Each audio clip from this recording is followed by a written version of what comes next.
This is Australia. We came to the land down under to check out the car scene, the weird Japanese imports, the rugged off-roaders, and the Utes, the #1 most popular car in Australia. Whoa, whoa, whoa, hold on a second. That's not quite right. Utes have not been a thing like that in Australia for ages. Australia, it's not what you'd think it is. So, is everything we knew about the Australian car scene wrong? If Utes aren't popular in Australia, then what else don't we know? Well, we're spending the next week here trying to figure that out. We're going to be driving everything we can, from these bushwhacking 4x4s to this insane R31 drift wagon. And by the end of the week, I'm going to be driving in one of Australia's biggest races in an 1100 horsepower GTR. But right now, we're in the Woodigan State Forest with our boys from 4-Wheel Drive 24/7. How you going? G'day. Our new friends are going to take us on a back roads route through the bush and to the beach. And I hear the trails might get a little tricky.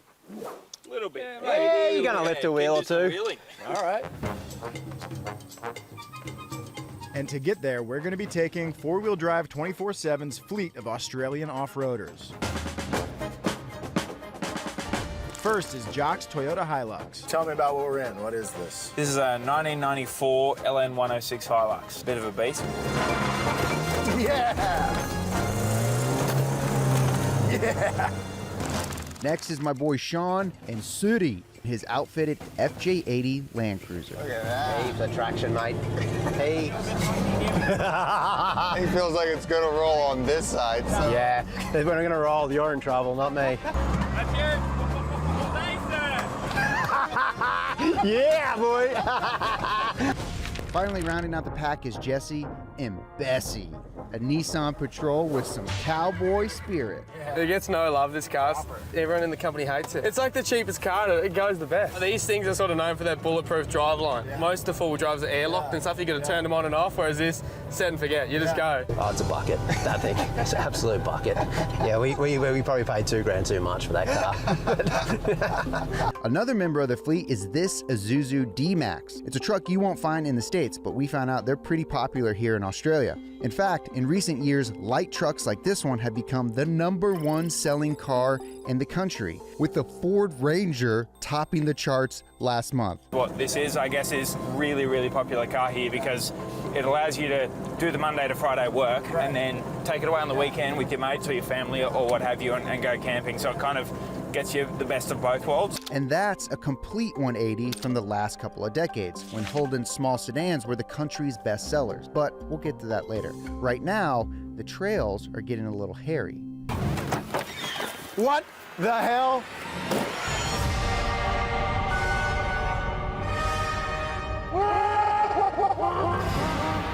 We're going up that. No, we're not. Yeah. No, dude. That's why we're here. The best thing is, You're driving from now on too. I'm giving you like the training course, now you're on your own. The training? This should be fun. Halfway up the hill and we're swapping seats. It's my first time driving on the wrong side of the trail, so I'm not worried about it at all. All right. Look at that. And we're off. Yeah, baby. You know, I've always wondered about manual doing this kind of crawling stuff. It's pretty good. Yeah. What do you think I should do? Just hit the hole? Straight through the guts, mate. Sure. Yeah. Yeah. There we go. No problem. Yeah. Yeah. Oh my God. Nice one. Thank you. Any tips? Little tips, nah, just good luck. That's it. Am I doing all right? Yeah, it's perfect. Yeah, little wheel lift. You've got this. Do I just hang straight? Yeah, and keep that momentum going. And that's it. That's it. Yeah, that's it. Yeah, yeah, yes.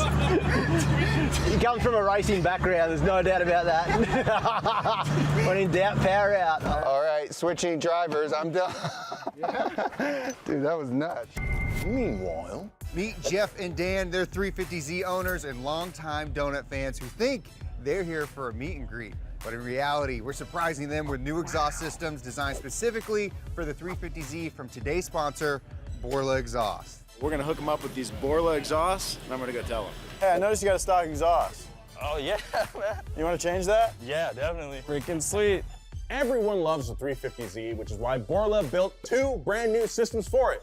One for fans of the OEM Plus look, and one for fans of the single exit. Both systems are designed to keep this modern classic sounding good, because let's be honest, most of them sound like this.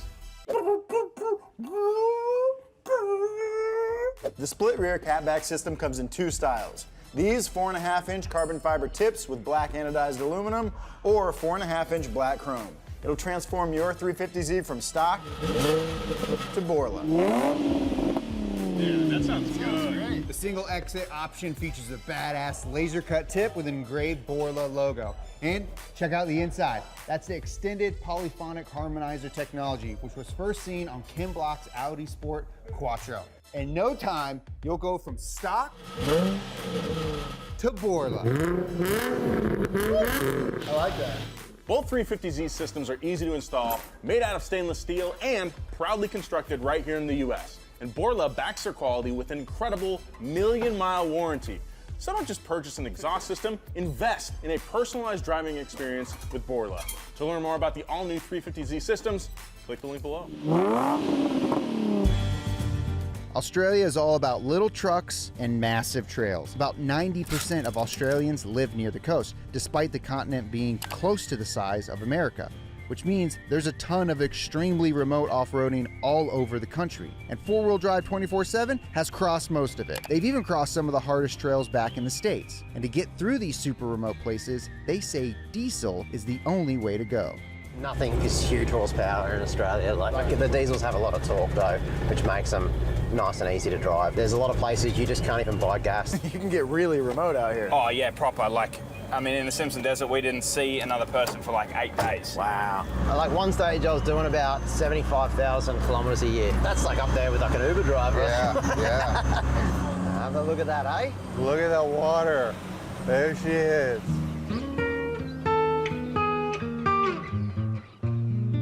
You never get tired of seeing that sight. I think a lot of Aussies take it for granted, but it's a very special thing to be allowed to drive on the beach.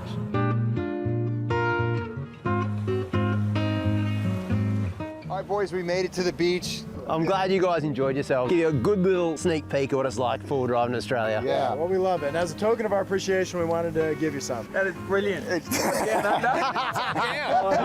But these torquey overlanders were only the beginning of our Australian adventure. And I'm starting to freak out because pretty soon I'm going to be going 150 plus miles an hour in an 1100 horsepower GTR. But for now, we got to get out of here because I hear there's some other Australian dudes who need a flywheel bowl.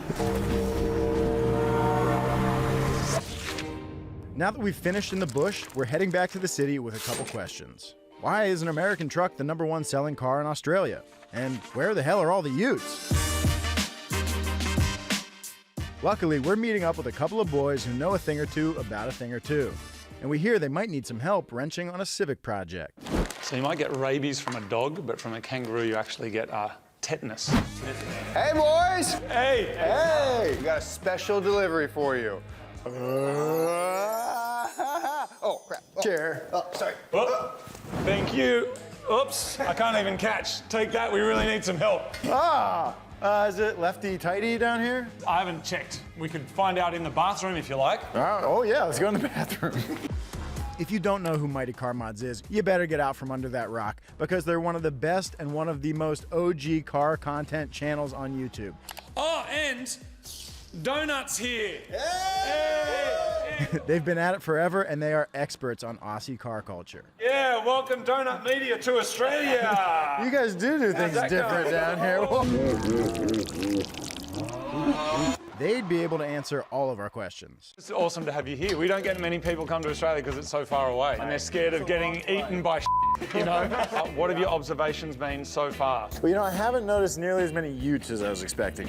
So you might be wondering where Utes, or utility vehicles, get their reputation. Well, that begins with a company called Holden. Holden started its life as a saddle producer, but eventually grew into auto repairs and manufacturing when they were bought by GM in 1931. Holden, though, and Commodores were like synonymous with like growing up in the 80s. And while Holden was responsible for popularizing the Ute, they weren't the only ones. Ford began producing cars out of Geelong in 1925, but building things a little differently to fit Australian taste. Ford's got these unique motors which are Barras, which you might have heard of, the inline six, and their turbos, they can make heaps of power. That was actually came through Ford Germany, and we got this weird mix of an American brand of Ford, but then an engine that was kind of developed in Germany, but only made here. Ford and Holden would have a decades-long rivalry that would end up creating two of Australia's best-selling cars, the Holden Commodore and the Ford Falcon. Both cars were offered in a utility or Ute model, and while neither was technically the company's first Ute, they were the models that helped Australia become synonymous with the word. But a big reason that Utes from Ford and Holden were so popular was because both cars were made in Australia, which made them significantly cheaper than other imports. And that is in stark contrast to today's market. 2010 was the last year that a locally made car would be the highest selling car in the country. A changing consumer market, increasing global competition, and a decision by the government to end financial aid forced Holden to shut its doors forever in 2017. With Ford Australia quickly following suit. Since we don't have an industry here building cars anymore, like GM obviously owned Holden, and so when they sort of pulled their funding and the government pulled the funding, they went, no, we're out. And so they just shut it down. So no more GM? No more locally made cars. No Australian cars. That left a hole in the market that larger, internationally based companies were able to fill. And it's one of the reasons that trucks like the D-Max and the Ranger are the best-selling cars in Australia. Ranger and that kind of class of car is the biggest selling car in Australia for a couple of reasons. Number one, obviously, people are starting to get into their adventuring, but you also get some like hectic tax breaks is actually why heaps of people use them for businesses because if you can put a certain amount of weight in the tray, tax breaks. So you'll see guys that have all their like work gear on the back and then like a tent and a rooftop tent, and they're just all week they're trading up, and then during the weekend they're off in the bush camping.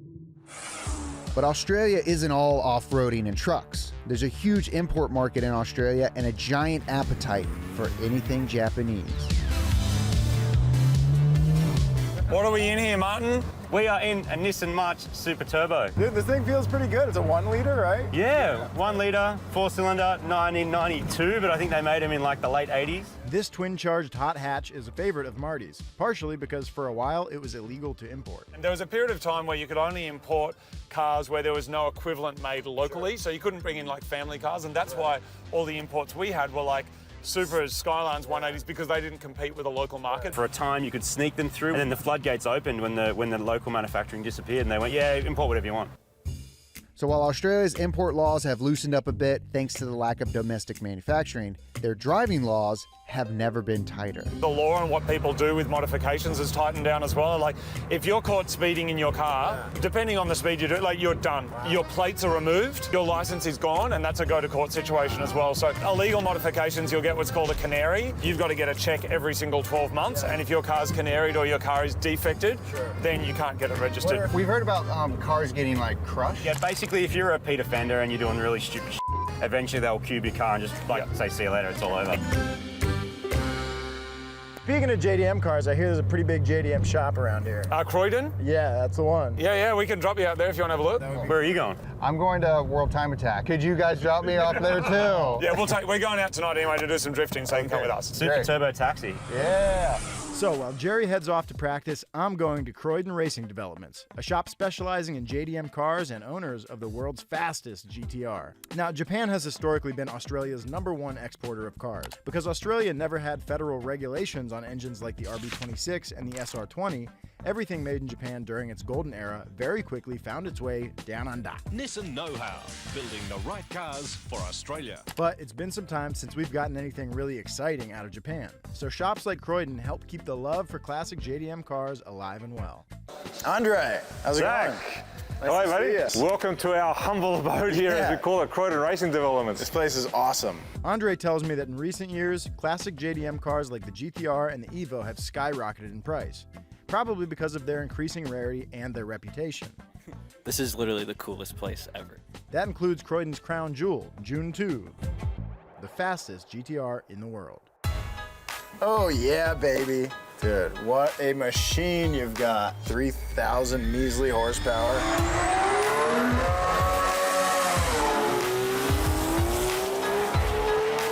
This R32 Skyline GTR has an RB30 billet block with a 3.2-liter stroker kit. It's got 2 parachutes and a massive turbo that can make up to 100 PSI of boost. And even crazier, despite its 6.37-second quarter-mile time and nearly 3,000 horsepower figure, it's technically street legal. It's one of the most prized possessions in our workshop. I can see why. This thing's awesome. But cars like this can cost hundreds of thousands of dollars today. You think it's harder to get into the JDM scene since the JDM Hero cars are all so crazy expensive now? To an extent, yes. Obviously, to get into the market, it's difficult. Is JDM still thriving, or is it kind of died out? It is, but it's getting really expensive. R34 GTRs, $250,000, $250,000. And when you're sitting inside one, it's like, yeah, there's something magical about it, but it's still an old Datsun. So what does your average car enthusiast in Australia like to drive? Also, I still haven't found a car with a Bara engine that Marty was talking about. So while I went to a local car meet to see if I could track one down, Jerry, I heard, was having a rough first day at World Time Attack. So here's everything that happened on practice day. Pro-Am, look at that, there's my name. Right on the board. We got there late. I got suited up. We rushed to the driver's meeting. What happens when you miss driver's meeting? Oh, you don't get to practice. No big deal. I've just never been here before. Never driven the car before. We were late. And finally, when it came to practice, my 1100 horsepower GTR broke. I got suited up a little prematurely. Cole went out in the first session to test, and during that session, the transmission puked its guts out, as he said. The look of a disappointed race car driver on his phone, trying to find parts. Sounds like they might just need a clutch. Which is a bummer because I didn't come all the way to Sydney just to spin some laps. I came to break a world record. That's right, my goal for this race is to break the 1 minute 30.83 second time set by the HKS R35. But for now, all I can do is hope the car gets fixed by tomorrow. So, while I did find some cool stuff at the car show, like this Group A Commodore, and this Mazda Familia, and this 6 Series BMW, still no Bara. And I was starting to think I would never get to see one, when I got a last-minute invite to a private drift day at The Bend, a brand new state-of-the-art track in Australia, where not only was there going to be a Bara-swapped wagon, but also a Ute. Now, I've never actually seen one of these engines in person. They came in a couple versions, but the 325T came from the factory with over 430 horsepower. Now, part of that is because it came with a pretty big turbo. And I mean, come on, dual overhead cam, variable valve timing, inline 6 from Ford. It's truly an Aussie-made engine, which is why you're seeing one here in this R31 Skyline wagon, which I was lucky enough to get taken around the track in. Plus, I also finally got to drive my first Ute.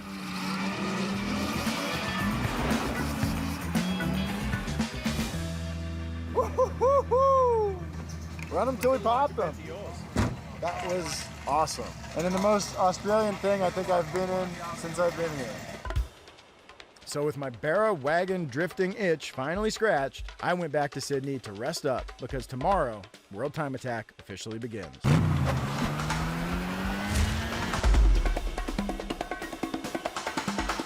Now, unlike some races in the States, World Time Attack is almost more of a festival for cars. It's a form of racing that's all about the fastest lap. Originally called Super Lap, World Time Attack is one of the fastest growing forms of racing in Australia. And I can see why. It's an insane race with some crazy builds. Some of the wildest cars I've ever seen. Yes! Yes, I love that! Now, thankfully, my team was able to fix my car, and just in time for my first race day. So it's day one here at World Time Attack. I'm about to get in the car for the first time. 1100 horsepower GTR. First time on the track, first time in this car. So we're going to take it easy. I don't know why I put myself in these positions. Because it's cool as hell, that's why. So here's how World Time Attack works. You get to drive one hot lap over 3 different sessions each day. That means I only get 3 chances per day to set a world record time.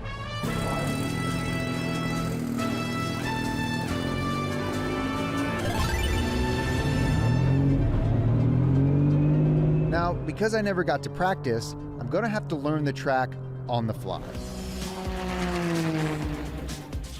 Turn 1 is definitely scary. It comes directly after a 1 kilometer long straight, and I'm told that you're supposed to go flat out through it, though I don't quite have the meatballs yet to do that on my first session.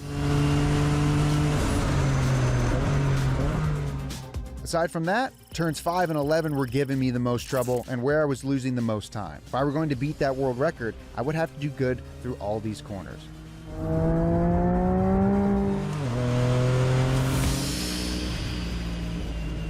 All right, first session in the books.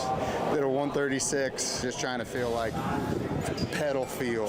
Welcome to Time Attack. It's all about perfection. So we're gonna chase it. Let's go, let's go.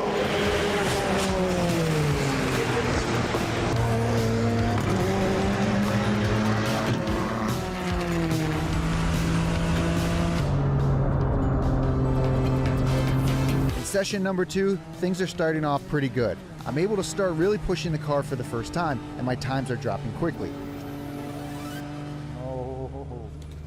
And then, in true donut car fashion, it started overheating. I had to bring the car in because the car's getting a little hot. They're gonna go get some upgraded fans to keep it cool. You ship a car all the way from the States, 8,500 miles, to do 1 hot lap. But all good. I was about for 2 seconds faster. Got to get down into the 130s, the low 130s.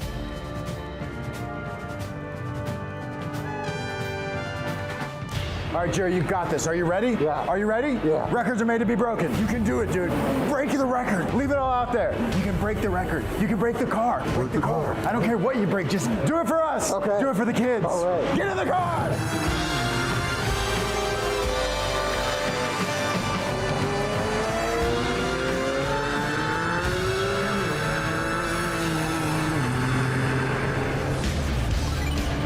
Now in my second to last session, I'm really starting to get a feel for the car and the track. After my 3rd and 4th time out there on the track, I met with the boys from Life Motorsports and they showed me where I was losing the most time and how I could improve. Yeah, Jerry! Okay, Jerry, here we go. Remember, brake later and harder in turn 2. Carry more speed before turn 5. And at turn 11, square off the exit to get the best drive on the straight. I didn't fly all the way to Australia to not set a world record. Focus, focus. The GTR is feeling it, and practice pays off. But here he goes, minute 31.48. Wow. Minute 31.48. I finished the session with a personal best. 6/10 off the world record with 1 session to go. A world record at stake, an entire trip across the globe. Completely worthless if I don't get this time. But I had never felt better in this car. I fly through turn 1 on my first warm-up lap. And by turn 5, I can feel the tires are getting up to temp. I go through 9, 10, and hit 11 perfect, setting me up for my last hot lap. Records are made to be broken. Leave it all out there. He comes from a racing background, there's no doubt about that. When in doubt, power out.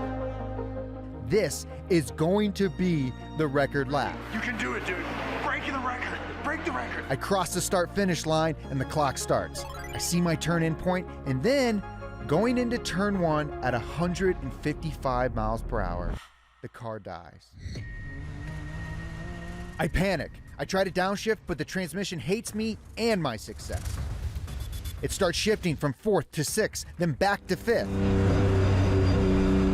My dreams slipping away from me. You can't see it, but I'm dying inside. And then, the car finally dies too. My GTR comes to a stop in the middle of the track.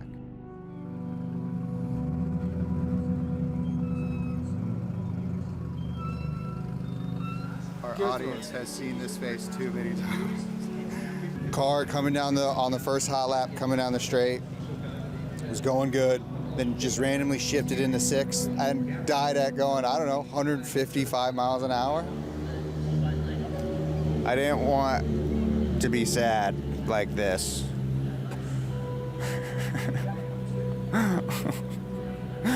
if you could feel how frustrating this is. In every video I try to set a goal, I fail.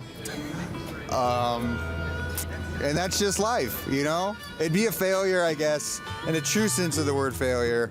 It'd be a failure if I didn't try. That's a real dumb way of looking at it, though. Oh, we're so close. We're so close. Thank you guys so much for watching.